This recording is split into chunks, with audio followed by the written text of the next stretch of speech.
来到越南下龙湾，最该做的一件事情就是体验一日下龙湾的海上游轮，一个人$30就能在海上桂林度过美妙的一天。下龙湾是越南最有名的景观，这里的喀斯特地貌景观世界闻名，因为和中国桂林的景色很像，很多中国人把这里称为海上桂林。早上我们乘坐游轮欣赏下龙湾举世罕见的景观，游船穿梭在下龙湾的各种岛屿之中，好像进入了电影中的场景。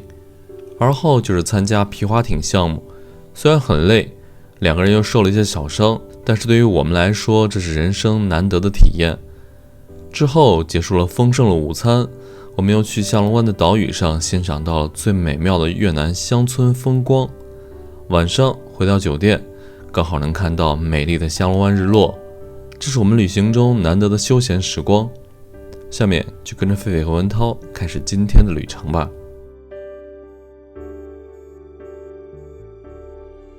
我狒狒今天订了一个这边下龙湾的一日游，是$30，$31，$31一个人。对。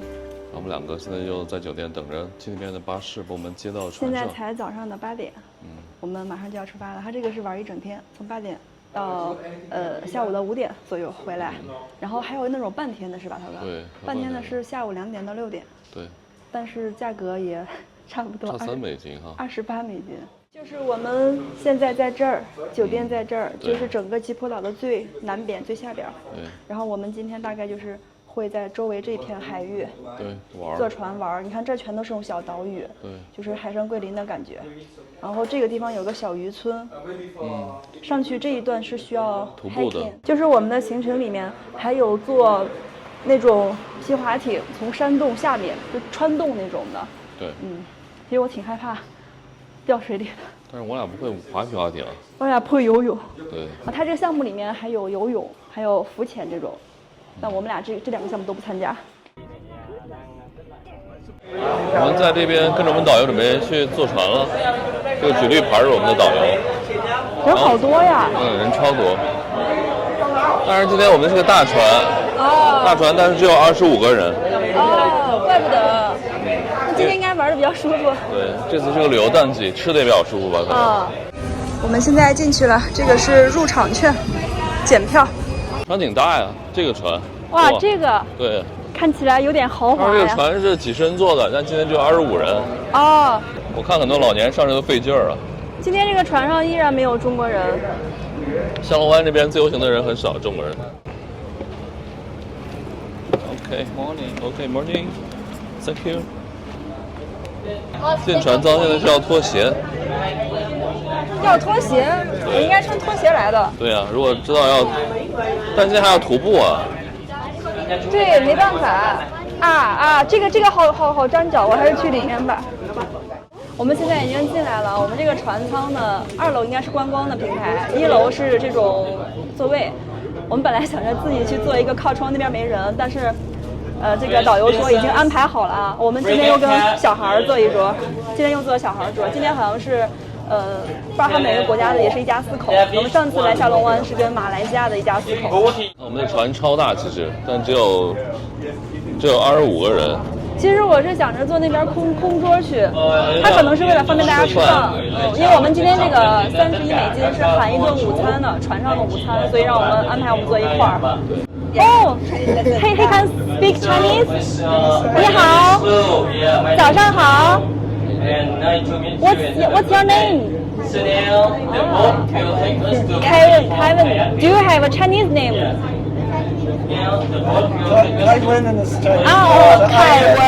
凯文 ，in Chinese is 凯文 Kevin。这个小朋友会说中文，然后他爸爸就很开心的说：“正好你可以今天练一下你的中文。”我们的船已经出发了，刚刚导游给我们讲解了一下哈，就说这一片呢，其实就是当地人居住的地方，这个很像我们海南的那个疍家鱼排。导游说现在呢，镇上只是一个中心的一个集散地，很多当地的人都是住在海边这种像小渔港这种地方的。刚刚导游跟我们大概的说了一下哈，今天的线路和娱乐的一些项目吧。我们今天这个$31是基本上包括所有的费用，只是不包括这个船上的咖啡啊、啤酒呀、这种饮品啊，但是饭是包括的，还有水什么的，这些都是可以的。我们今天上午的活动呢，主要包括一个是游泳，还有皮划艇。我刚听导游说，好像还有一个跳水，但是不高啊，应该是从2楼那个位置啊。2楼甲板。从船上跳吗？对，船上跳。哦，我以为是下去，我就听他说是大概是2层的那个位置，原来从甲板上跳，怪不得今天好多人穿了泳衣，因为我不怎么会游泳，我和文涛今天没有带。完了之后呢，我们就开始吃午餐。吃完午餐之后，下午的活动是去那个小渔村，那个渔村是需要徒步或者骑自行车过去的。导游说，如果我们运气好的话，沿路是可以看到有猴子的。不过我感觉离得有点远啊，一会儿可能会从近一点的山穿梭。我们现在上2楼甲板去看看吧。对，一般这种说可能有猴子的，那基本上就看不到了。这边好像不能走吧？这边不好走，他们都从前面走。那我们去那边吧，走。好。这个船挺大的。对，没坐满。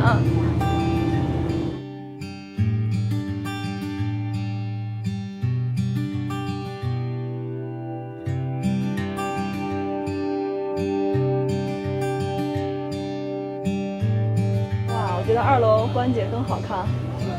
2楼就是刚刚导游介绍的我们套餐之外的项目啊，那边有各种各样的酒类，还有饮料，这些都是需要自费的。2楼就是稍微有一点点晒哈，但我觉得这边挺适合做美黑的。对，不能晒太阳的。在这边象龙湾里面去巡游啊，才发现整个象龙湾都是这种岩石状的这种凸起，跟桂林的山很像，只不过这边树比较少哈。而且它这些石头都是形状各异的，可以充分的发挥自己的想象，就有点那个什么丹霞的感觉。对。各种丹霞，还有我们以前去的各种无人区里面那种东西啊，都很像。导游说，我们现在这个位置基本上已经在这一片湾区的中心了。我们现在被这些小山群啊都包围了，这个位置观景特别美啊，周围全是这样子的。我们去前面看看吧。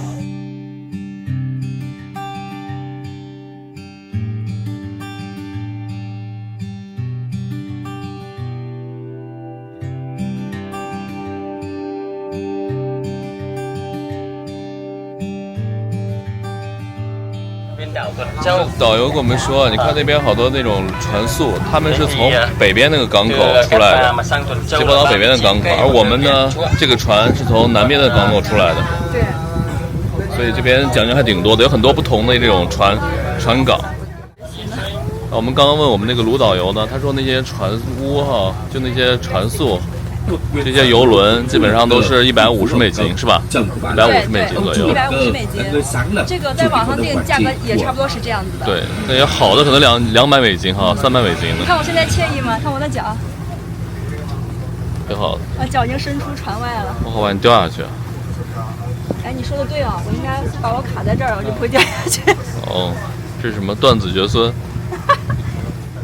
刚那个导游给我们介绍了哈，这个方向就是中国的方向，然后他说这个岛上是没有工业的，所以这边的空气和水都非常的新鲜。岛上只有农民，有些人养那个羊啊什么的，还有就是打鱼，水牛。所以这个岛上的水质、空气，包括种出来的粮食，还有养出来的动物，都特别的原生态，很健康，好吃，很可爱。导游说这边只有3个产业，就是旅游业、农业和渔业。对，所以这边整个的这个。就随时随地去呼吸一口气啊，都是很舒服的。哇，我们导游让我们坐那什么了，皮划艇了，准备。真的吗？是的。接下来我们2个就要开始鼓掌了，给大家鼓掌了。我们在上面看。你不皮划艇吗？我不敢坐，有没有小木船？没有皮划艇，我怕掉下去。他说那叫起航石 ，Sailing Rock。对。那个是下龙的标志，就那个起航石。但其实下龙的那个宣传照，他们拍的那2个石头，叫就斗鸡石，那个是在北部，下龙湾北部那个位置。他说这个石头是这两个那个湾的一个交界处。所以说从那儿就开始起航进入下龙湾了。这样子。因为这几个湾其实是基本上连在一块儿的，都可以分不清楚。其实我们看的都差不多，都一样，都是这种海上桂林的。但是就是大家平时看到那个下龙湾的宣传照，那个斗鸡石是在北边的，这个位置是看不到的。他说这个应该是一个地标性的。对，就是两边的分界线。对。哇，还有这个一柱擎天啊！哇。厉害了。We have a 1 hour for kayak. 1 hour. 不知道这个危险不危险？2个人一个哎。对，就咱俩吧。我们现在去玩这个皮划艇，别人都是短裤，我们没有带，因为今天那个酒店老板说不会把衣服弄湿的，我们俩是长裤。但是刚才，导游说啊，这个膝盖以下的部分肯定会湿掉，一会儿把它想着办法给它挽上去吧。2个人一个啊。我们现在穿一个救生衣。我想找一个不湿的，那几个都好湿。随便。Little one, that's very small one. Yeah. Do you realize it's give freedom like do you have a dry one? Yeah, little bit wet, so it's not really dry.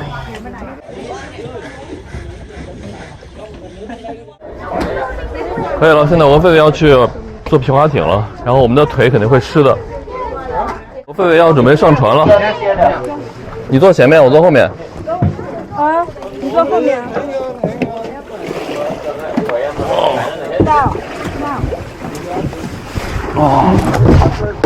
OK。Yeah. You come with him, you come with her, right? Yes. Okay, perfect. 怎么滑呀，哥哥？我不会，你问我就顺着滑就行了。哎，别。往右是往左。是吧？现在往右。好。过去了。我们从右边滑啊。好，1、2。小心撞了。使劲滑。第一次划船，哇，这个船舱里都是脚臭味儿。哇，你看人家滑得好好啊！人家2个桨一起，咱俩要啊，咱俩一块儿吧，一块儿。左右啊。啊。左。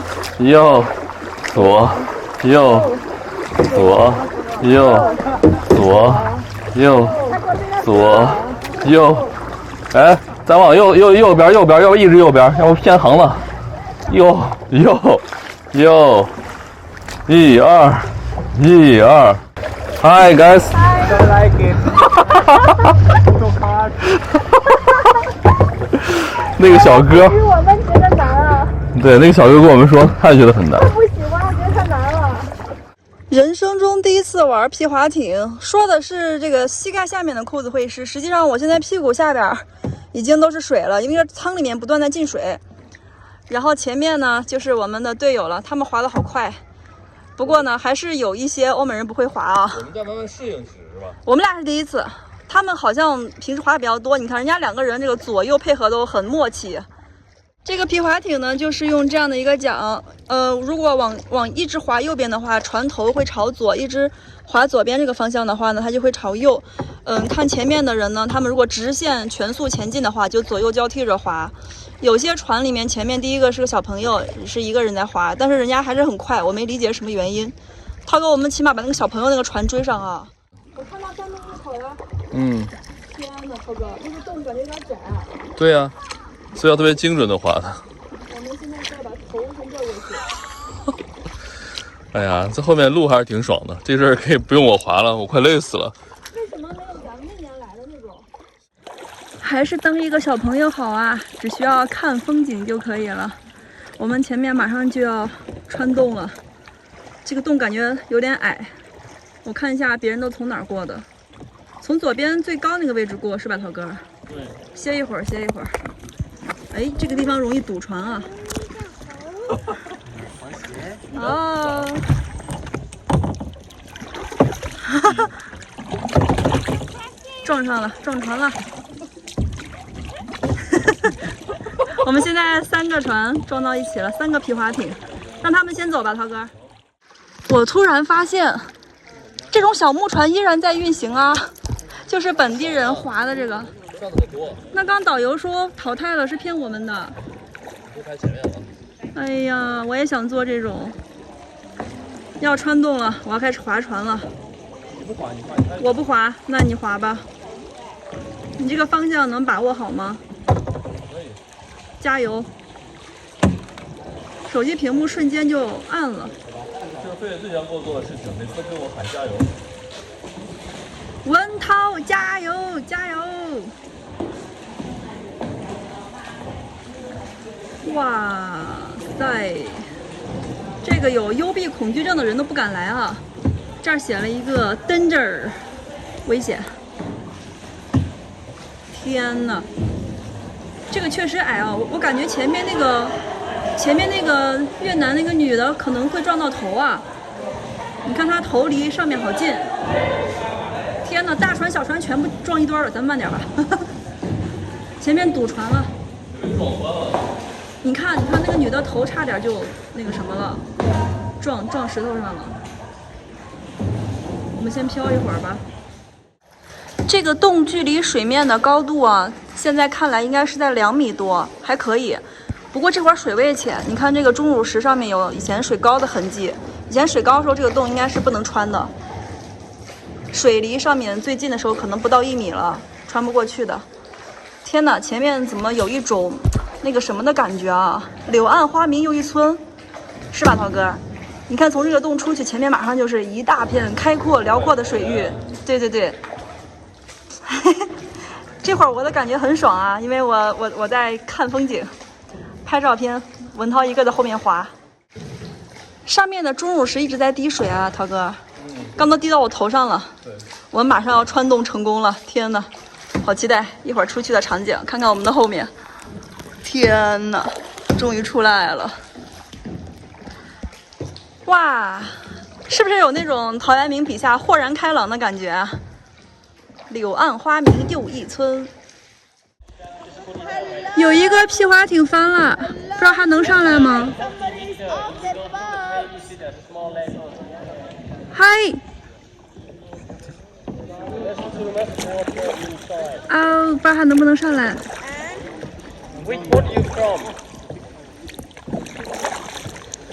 我们的导游去救他了，这是我们的越南导游卢，他现在划着皮划艇去那边。他好像靠自己上不来，这个皮划艇还挺难上的，涛哥。难上啊！我觉得他那个单人，他那个蓝色是单人的。那种好像没有我们这个稳一点。还有那个小朋友和他妈妈也去救他了，他上不来，他那个船好像借不到力，他抓不上。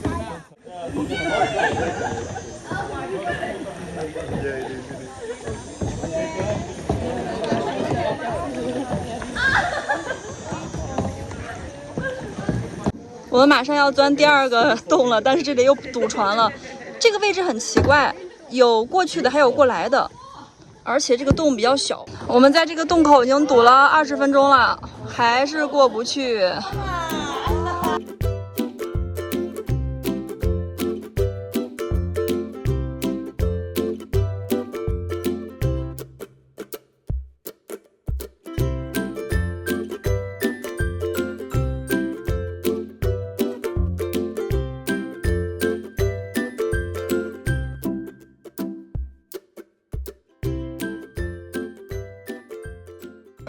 我们终于出来了！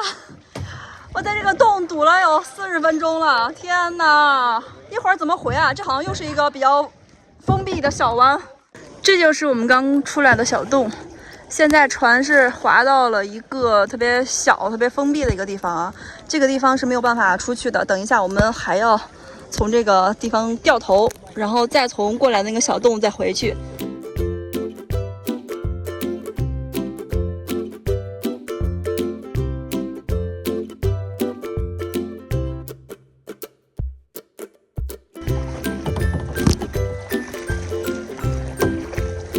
我们要上岸了，到了，终于到了。我们只需要把船划到跟前，然后他们工作人员会帮忙把船弄成。哎，又撞了。他们会帮我们把船固定下来，然后把我们扶上去。我胳膊好痛啊，我这会儿没有力气说话了。每个人的屁股都湿了，我屁股应该一样的，都是水。我们已经完了，然后我们游完了，我们已经游完了，结束了，游完了。然后把这个泳衣还到这边来。那个救生衣，对，看一下我的衣服后面，湿透了。我的手都磨出水泡了。还有我的这个裤子下半部分全是水，我的也全湿了。看看我的手这个水泡，看这儿，好痛。看我的已经磨破了都。天哪，这是个体力活啊！我们总共在这个皮划艇上，它差不多1个小时，好累，然后一直在滑，太累了。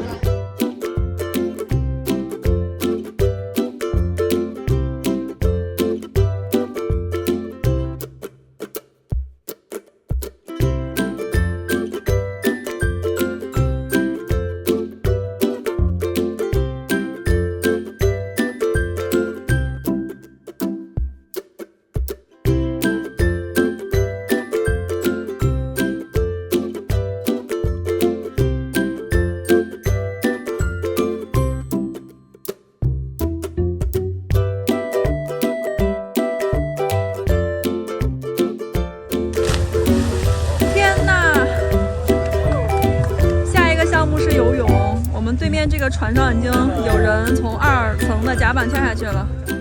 这些女孩子真的好勇敢啊，那么高的位置都敢跳。刚才我们的导游问了我们俩好几遍，一直在问你们俩真的不玩吗？不游泳吗？不跳水吗？可能在导游的眼里，所有的中国人都能从任何的高度翻几个，然后下去能把水花压死那种。结果我们都是梦之队的。做一个1080的5A 动作，无吸动作。我贝贝已经累得不行了，然后别人在跳水，我们也不会，我们就待在这边，静静的等着开饭。对啊，现在外国人都在外面游泳、跳水，中国人在里面等着开饭。我们也是外国人啊！哇，有人掉下去了，有人掉水里了。我们船有人跳水了吗？有人掉水里了，快救人！他们都不饿吗？我现在好饿呀！你看我们的碗筷都摆好了，只有我们俩现在坐在桌子旁边等着开饭。哦，逮捕！真的好饿。我们准备吃午饭，这是我们的午饭，团餐，就是一个团餐，一虾、春卷。我也会讲华语。春卷、虾、鸡蛋，很好，very good。然后这是一个鸡粥 ，chicken soup。OK。啊。鸡粥 chicken soup。还有香菇。对，这个春卷，这是虾，然后那个就是我们上次也吃这个了，这是什么东西？我搜鸡蛋好像是鸡蛋做的。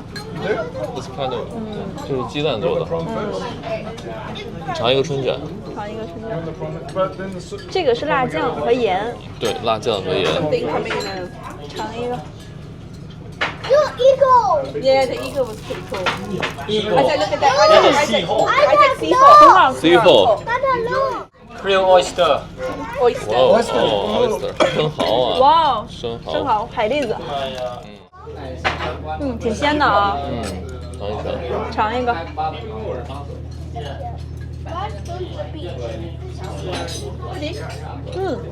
他做的不错，挺好吃的。原味的哈。你们多吃点，我就少吃点。下龙湾的团餐我们吃2次了，每次都不错。对，餐标还是蛮高的。是的。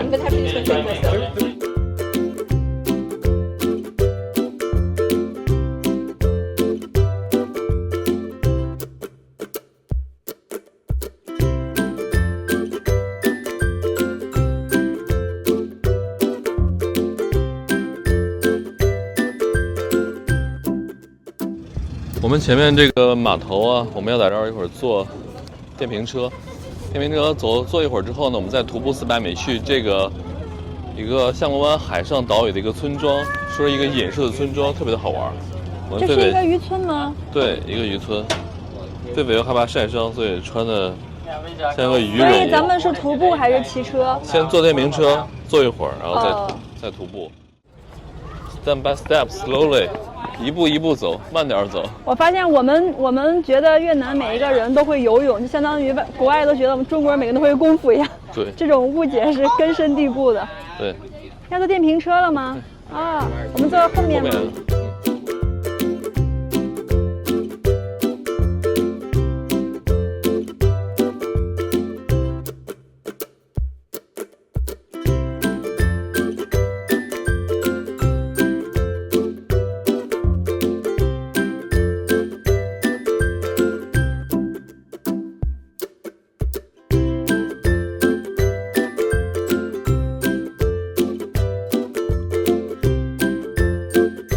That's 水 the big 牛。 one. So the big one.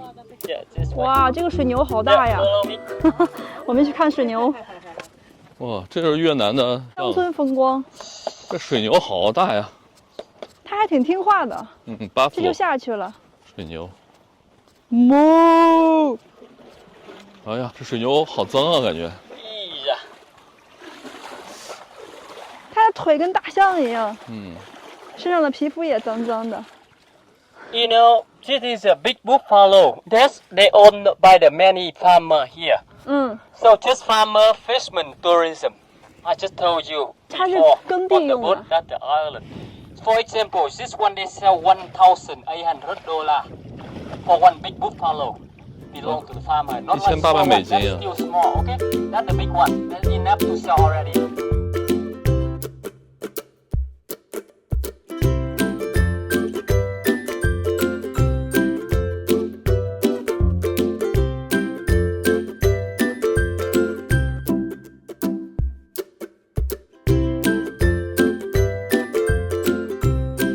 导游告诉我们哈，岛上的人为什么都住在这个地方啊？因为在这种海岛上面，水是比较重要的，淡水。然后这个地方有新鲜的水，所以大家都聚集在这里。这里淡水还有这个耕地啊，什么都是比较丰富的。是这边住了很多很多的村民，有好几个村子啊。他们就说，他们在岛上，在大陆上生活的话无所谓哈，对有没有淡水，在岛上的话，一定要找到有淡水资源的地方，才可以去繁衍，才可以去耕种。这个地方感觉就像一个，我们是盘山盘，像一个小山谷。对然后里面有那种溪流过来啊，旁边就是树林、森林。我觉得这边水质肯定很好。超美，你后面的景色啊！哎，真的很美。你看这边牛啊，有两种，一种黄牛，一种水牛。其实呢，离开了海边之后啊，到了这里，这个位置跟桂林很像，阳朔。对阳朔那边十里画廊区里面徒步也很美啊，对也这种感觉。导游让我们等一下，他把这个牛牵开，怕这个牛攻击我们。我们已经到这个村庄的深处了，这村庄里面竞争还挺好的，因为这边现在有旅游嘛，很多人从这边徒步，往山里面徒步一整天。这个房子是新修的吧？对，很干以后要做净。民宿的，或者做酒店。嗯，越南的旅游真的好发达啊，对就是别的地方还好，就下龙湾这周边这一片儿，整个体系都很成熟。对，哇，这狗就这样躺在路上，路中间啊。哇，越南的狗好多呀。这感觉跟中国的田园犬长得一样嘛。对，这要壮哥来，估计就社恐了。田园犬。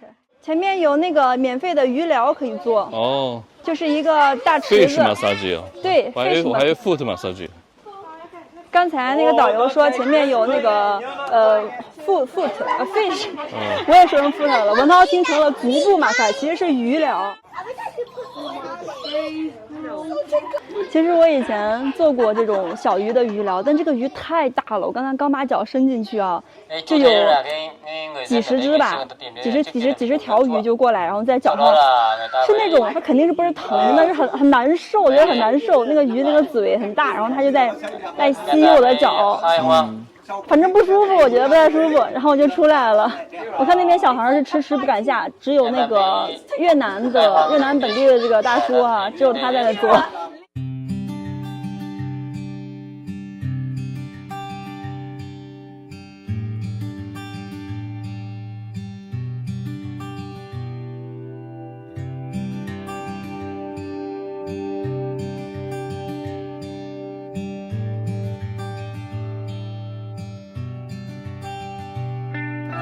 好玩吗？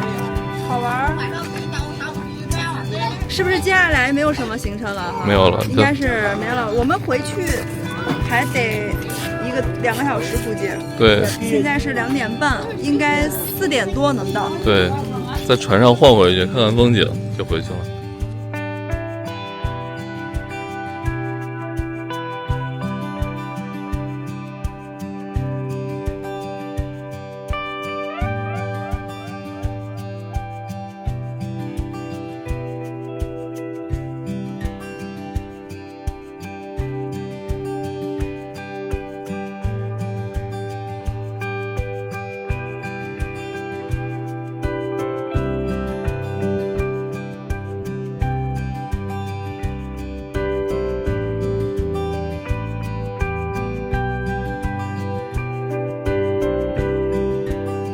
愉快的一天，下龙湾一日游已经结束了，现在准备回去。